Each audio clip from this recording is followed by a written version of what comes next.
Assalamualaikum warahmatullahi wabarakatuh. Sahabat beriman yang dirahmati Allah Subhanahu wa Ta'ala. Pada video kali ini akan membahas tentang apakah kita sudah beriman dan pantas masuk surga. Simak video ini sampai selesai agar kita bisa lebih sabar dan tabah dalam menjalani hidup ini. Namun sebelumnya, bagi sahabat beriman yang baru menemukan channel ini, silahkan klik tombol subscribe, like, share, dan komen, agar tidak ketinggalan video kami selanjutnya. Seringkali kita merasa sudah menjadi orang beriman, karena kita tak pernah ketinggalan sholat berjamaah di masjid, rajin membaca Al-Quran, gemar bersedekah, sholat duha, banyak membantu orang lain, berbuat jujur dan sederet kebajikan lainnya yang sudah dilakukan. Benarkah kita sudah menjadi orang beriman? Pengakuan lisan boleh saja, namun, Allah Ta'ala yang Maha melihat bagaimana sesungguhnya keimanan di hati kita. Allah tidaklah membiarkan begitu saja orang yang mengaku sudah beriman, tapi ia sendiri belum diuji oleh Allah. Harus diperhatikan, ujian yang diberikan Allah Ta'ala kepada setiap hambanya itu sesuai kadar keimanan hambanya. Artinya, ujian itu besar kecilnya menurut takaran standar Allah, bukan standar manusia. Ada orang yang ketika diuji, menurut dia dan orang lain yang melihat ujiannya begitu berat. Namun, dia lupa bahwa Allah Ta'ala tidak pernah membebani ujian di luar batas kemampuan sang hamba itu sendiri. Disinilah letak keadilan dan kemahabesaran Allah pada setiap hambanya. Quran Surat Al-Baqarah ayat 286. Sebenarnya cobaan itu bukan hanya kepada orang muslim saja, tetapi kepada orang kafir pun cobaan itu akan menerpa. Sejatinya hidup itu adalah cobaan.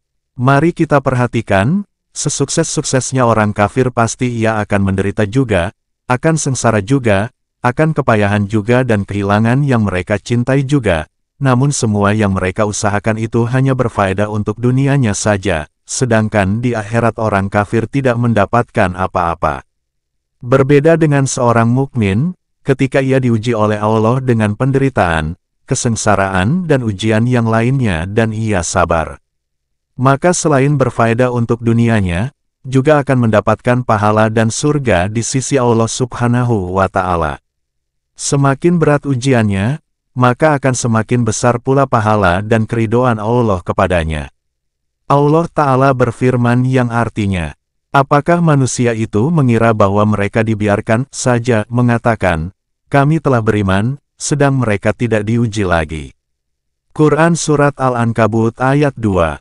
Dalam penjelasan pada ayat ini, Allah bertanya kepada manusia yang telah mengaku beriman dengan mengucapkan kalimat syahadat.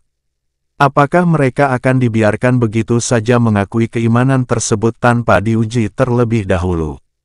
Dalam ayat lain Allah berfirman yakni, apakah kamu mengira bahwa kamu akan dibiarkan begitu saja padahal Allah belum mengetahui orang-orang yang berjihad di antara kamu dan tidak mengambil teman yang setia selain Allah, Rasul-Nya dan orang-orang yang beriman. Allah Maha teliti terhadap apa yang kamu kerjakan. Quran Surat At-Taubah ayat 16. Berdasarkan penjelasan di atas dapat diambil kesimpulan bahwa setiap orang yang mengaku beriman tidak akan mencapai hakikat iman yang sebenarnya sebelum ia menempuh berbagai macam ujian. Malah setiap orang beriman harus diuji lebih dahulu, sehingga dapat diketahui sampai di manakah mereka sabar dan tahan menerima ujian tersebut. Ujian yang mesti mereka tempuh itu bermacam-macam. Misalnya ujian perintah berhijrah atau meninggalkan kampung halaman demi menyelamatkan iman dan keyakinan, berjihad di jalan Allah, membayar zakat kepada fakir miskin, menolong orang yang sedang mengalami kesusahan dan kesulitan, mengendalikan syahwat, mengerjakan tugas-tugas dalam rangka taat kepada Allah, dan bermacam-macam musibah seperti kehilangan anggota keluarga, dan hawa panas yang kering yang menyebabkan tumbuh-tumbuhan mati kekeringan. Semua cobaan itu dimaksudkan untuk menguji siapakah di antara mereka yang sungguh-sungguh beriman dengan ikhlas dan siapa pula yang berjiwa munafik. Juga bertujuan untuk mengetahui apakah mereka termasuk orang yang kokoh pendiriannya atau orang yang masih bimbang dan ragu sehingga iman mereka masih rapuh. Hal ini sebagaimana terdapat dalam hadis sahih, manusia yang paling berat ujiannya adalah para nabi, kemudian orang-orang soleh. Kemudian disusul oleh orang-orang mulia, lalu oleh orang-orang mulia berikutnya. Seseorang diuji sesuai dengan kadar pengamalan keagamaannya. Bila dalam mengamalkan agamanya ia begitu kuat, maka semakin berat pula cobaannya. Hadis riwayat At-Tirmizi dan Ahmad. Surat Al-Ankabut ayat 2 senada dengan firman Allah di surat Al-Baqarah ayat 214, yang artinya, apakah kamu mengira bahwa kamu akan masuk surga, padahal belum datang kepadamu cobaan, sebagaimana yang dialami orang-orang terdahulu sebelum kamu. Mereka ditimpa oleh malapetaka dan kesengsaraan, serta digoncangkan dengan bermacam-macam cobaan, sehingga berkatalah Rasul dan orang-orang yang beriman bersamanya, kapankah datangnya pertolongan Allah? Ingatlah, sesungguhnya pertolongan Allah itu amat dekat. Dan dalam ayat selanjutnya di surat Al-Ankabut ayat 3, Allah Ta'ala berfirman yang artinya, dan sesungguhnya kami telah menguji orang-orang sebelum mereka, maka sesungguhnya Allah mengetahui orang-orang yang benar dan sesungguhnya Dia mengetahui orang-orang yang dusta. Hidup adalah ujian. Ayat 3 pada surat Al-Ankabut di atas memberi gambaran kepada setiap orang beriman bahwa hidup ini hakikatnya adalah estafet ujian.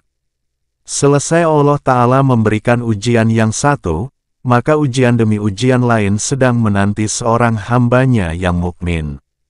Dalam ayat di atas, Allah Ta'ala mengatakan telah menguji orang-orang sebelum mereka. Dari ujian yang diberikan itu, Allah akan melihat siapa sebenarnya orang-orang yang benar keimanannya.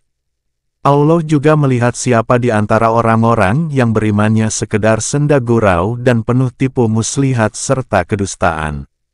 Sekali lagi, setiap ujian itu ada takarannya.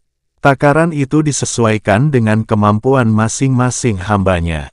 Tak perlu harus mengeluh, apalagi berputus asa. Pertanyaannya adalah sejauh mana kesiapan kita dalam menghadapi ujian tersebut. Kita tidak bisa menebak kapan dan di mana ujian itu datang menghampiri. Namun yang paling penting untuk dilakukan saat ini adalah mempersiapkan diri dengan senantiasa memohon pertolongan pada Allah Ta'ala. Ya, mempersiapkan diri kita terhadap ujian-ujian yang diberikan Allah terhadap kita. Dan tentunya berusaha menikmati prosesnya. Manusia seringkali mendefinisikan ujian sebagai sesuatu yang tidak menyenangkan saja.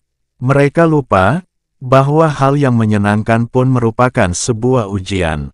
Kedudukan, harta melimpah, keluarga, pengaruh dan anak yang sehat pun merupakan sebuah ujian. Karena itu, orang beriman yang kuat ketika diuji, lisannya akan mengucapkan innalillahi wa inna ilaihi rojiun, bukan mengeluh, frustasi, putus asa atau mengucapkan sumpah serapah atas apa yang menimpanya. Ia menyadari bahwa semuanya merupakan ketentuan dari Allah. Kesadaran dan kesabaran untuk menerima datangnya ujian adalah hal yang seharusnya terpatri kuat di setiap hati orang beriman. La haula wala quwata illa billah. Demikianlah tadi video tentang apakah kita sudah beriman dan pantas masuk surga. Semoga kita selalu bisa menjalankan semua perintah dan menjauhi semua larangannya, dan meningkatkan ketakwaan dan kualitas amal ibadah kita kepada Allah, serta bisa sabar dan tabah dalam menjalani hidup ini, karena itu semua adalah ujian bagi seorang hamba, sebagai bukti keimanan kita kepada Allah, dan semoga itu semua menjadi sebab dimasukkannya kita ke dalam surga yang tertinggi yaitu surga Firdaus bersama Rasulullah Shallallahu Alaihi Wasallam, para solihin, para sodikin dan para syuhada. Karena mereka adalah sebaik-baik teman. Amin ya robbal alamin. Subhanakallahumma wa bihamdika, asyhadu alla ilaha illa anta, astagfiruka wa atubu ilaik. Wassalamualaikum warahmatullahi wabarakatuh.